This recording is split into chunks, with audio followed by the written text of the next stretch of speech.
അങ്ങനെ കേരളം നേരിട്ട എല്ലാ പ്രശ്നങ്ങൾക്കും ഇന്ന് പരിഹാരമായി. കേന്ദ്ര അവഗണനയ്ക്കെതിരെ ഇന്ന് കേരളം നടത്തിയ അല്ലെങ്കിൽ പ്രതിപക്ഷ പാർട്ടി നടത്തിയ സമരം, അതോടെ എല്ലാ പ്രശ്നങ്ങളും പരിഹാരമായി. നാളെ മുതൽ നമ്മൾ കാണാൻ പോകുന്നത് നമ്മുടെ കേരളത്തിന് ഉള്ളെങ്കിൽ വെക്കുന്ന കേന്ദ്രത്തിനാണ്.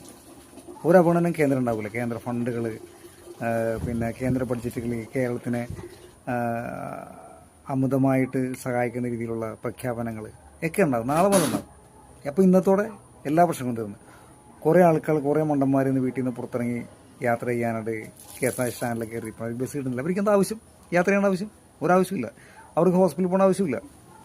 അവർക്ക് ഏതെങ്കിലും ജോലിക്കാരത്തിനോട് സഞ്ചരിക്കേണ്ട ആവശ്യമില്ല. വീട്ടിൽ നിന്നാൽ ഒരു കോഴിക്കറിയൊക്കെ മേടിച്ച് നല്ല ചോറൊക്കെ കൂട്ടി ഭക്ഷണമൊക്കെ കഴിച്ച് കിടന്നുറങ്ങേണ്ട ഈ മണ്ടന്മാരൊക്കെ പുറത്തിറങ്ങേണ്ട ഒരു ആവശ്യമുണ്ടോ? നാളെ നമ്മൾ സ്വർഗ്ഗത്തിലാണ്.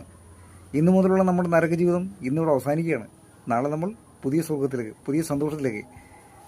ഒരു കേന്ദ്രത്തിന്